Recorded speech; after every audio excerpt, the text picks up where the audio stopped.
Well, after only a little over a week, Venom 3 has brought in $317 million some dollars at the box office on a reported $120 million budget. It's either already crossed or it's well on its way to crossing into that sweet, sweet profitability point that every movie is desperately striving towards. After the profitability of Venoms 1 and 2, Sony's done what it's been trying to do for a while and copy the massive success of the MCU by creating their own shared superhero universe.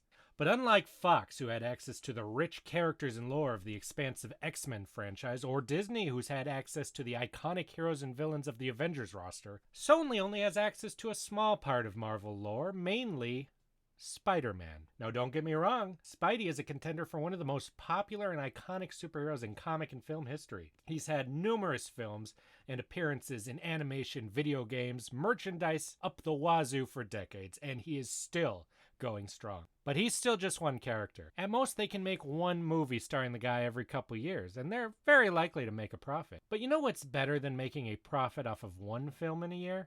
Making 3 times the profit in 3 films during that year, and potentially making even more off the building hype of a shared universe. So what was Sony to do? How do you spin one character into multiple movies a year? Then they realized he's got all these other characters attached to him. Maybe we could make movies out of some of those. And so looking through the catalog of which characters they did have access to, they realized the obvious character to go with. Venom. A breakout character from Spider-Man lore so popular he's gotten his own series, toys, and games as well. But when they released a Venom movie without any attachment to Spider-Man, fans were a little worried. Would he work without doing his origin correctly? But when it hit the screens, most fans were satisfied, as the writers went to the core of what makes the character work in his own solo series and made that the core of the movies. The size, shape, mannerisms, attitude, humor was all within the boundaries of the character, and most importantly, he still fucking ate people. The only thing sadly missing was that big white spider logo on his chest, but people were willing to forgive that to get a version of one of their favorite characters in live action. Or, as live action as a CGI monster can be. Sony had done it, a bona fide hit, and they naturally started combing through their catalog of other Spidey-related characters and found Miles Morales. He's only tangentially related to our Spider-Man, but has his own costume and lore that can be explored. Boom! Another hit. And opening up a whole multiverse of Spider-Man to use. Cool. Good job, Sony. So they went back to their chest of spider toys to dig out their next hit character. Spiderverse was successful, but it's animated. You can't easily cross it over with Venom. They needed some more mature and dark characters to build out their now growing Venomverse after releasing Let There Be Carnage. And they found, nothing. They very quickly realized there really wasn't anything left in that chest of Spider-Man toys. They'd used Spider-Man, Venom, and even another Spider-Man. What else was there? Black Cat? Sure, she's popular and cool. She's had her own stories without being tied to Spider-Man. But this was in the middle of the anti-boob era of films. Black Cat without her, iconic costume is kind of like Wolverine without his claws. So I guess they thought that was off the table. Okay, so what else? Silver Sable? Razorback? No one knew who the fuck any of those characters were. Even Sony wasn't stupid enough to toss millions of dollars into them. And that's when they had their brilliant idea. Venom had started as a villain, but he became an anti-hero. Maybe they could do that with other Spider-Man villains who are a bit more morally complex. And they started with everyone's favorite living vampire, Morbius! And it bombed horribly, as it deserved to. Sony didn't realize that Venom had been a success because his popularity had grown past his attachment to Spider-Man. The rest of the Spider-Universe characters they had access to were really only cool and popular within the confines of, Spider-Man actually existing in the universe.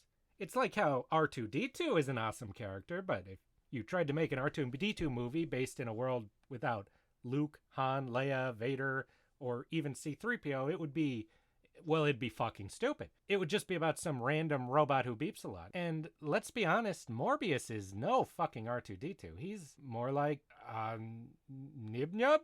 Sure, we all love seeing the guy. He's a distinct part of the lore, but, we wouldn't want to watch a movie where he wasn't sitting next to Lando in the fucking Millennium Falcon. But Sony didn't understand this, so they went full steam ahead with their shared Spider-Man universe, just assuming for God knows what reason that it would work.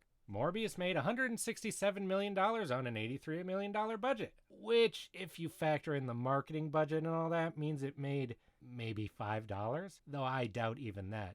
There was a huge marketing budget for that movie for some reason. Then they came and shit out Madam Web, a movie I guess they thought would be successful because it had web in the name and Spider-Man shoots webs. I don't know why they thought people would know what they were talking about there. I was a little surprised when I heard this announcement, being that in the comics, Madam Web is a blind, paralyzed old woman. But they sidestepped that by making her none of those things and teaming her up with a Spider-Woman and 2 Spider-Girls. But they're not Spider-Woman or girls. They're just random people, and they fight a character who in the comics is not a psychotic evil Spider-Man, but in the movie is for some reason. And they base the whole thing before Peter Parker is even born and make Ben Parker Madam Web's friend.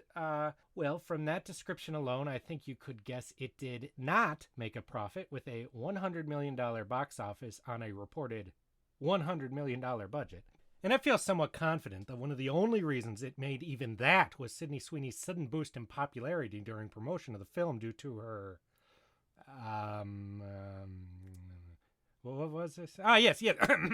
The movie fucking bombed, as it also deserved to. Morbius, Madam Web, they may be awesome characters in the comics, but as side characters to fucking Spider-Man. One of the coolest things about Spider-Man is his awesome rogues gallery and great supporting cast of both civilian and superhero characters. But you can't just remove them from their context and expect people to want to watch these movies. Do you see Warner Brothers trying to make a frickin' Mera movie without Aquaman? Or a Sinestro movie without Green Lantern? No, that's insane. The Spider-Man universe must revolve around Spider-Man. These characters just cannot exist in a universe where he's not the center of it. And now coming up, we have our third friggin' Sony Spider-Verse movie of the year, Kraven the Hunter, coming out in frickin' December. And I can tell you right now, it's going to bomb too. Kraven is great. I've been wanting Kraven as the villain of a Spider-Man movie since frickin' Spider-Man 3. I think it would be so awesome to have Spidey swinging around and then this huge guy just starts hunting him throughout the city. And instead, Sony's tossing the character in the fucking garbage by randomly giving him his own movie. And they're also wasting Rhino in it and fucking that character up even more. Come on, guys. He's a guy in a goddamn rhino skin suit that runs through walls. Stop making it so fucking complicated. And at various points within the last few years, we've gotten word of planned films about other Sonyverse Spider movie plans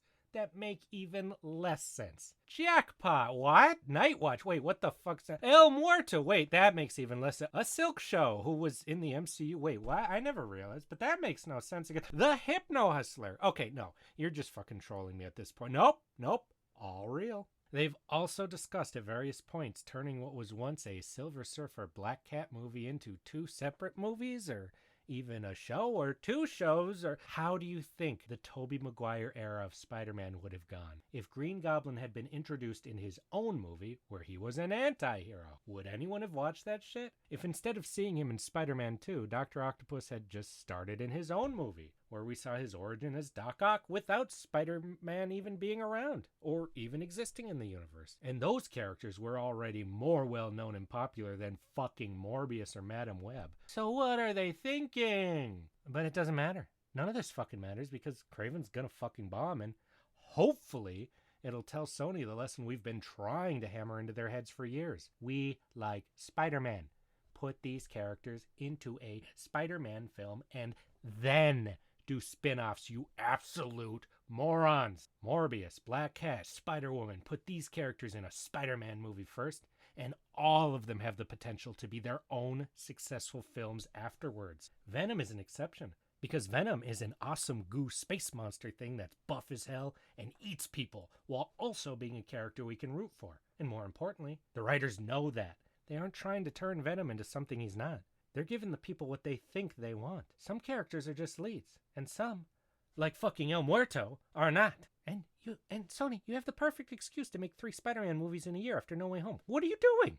Ugh, anyways, enough of that for one day. Did you find yourself saying, damn, this guy's a genius. My life would be empty if I don't hear his topical pop culture news outbursts. Well, then give me a good old like and a follow. You think my opinion sucked ass and Madam Web and Morbius were cinematic masterpieces? Let me know in a comment below. Until these morons in charge of everything make their next stupid move, toodaloo.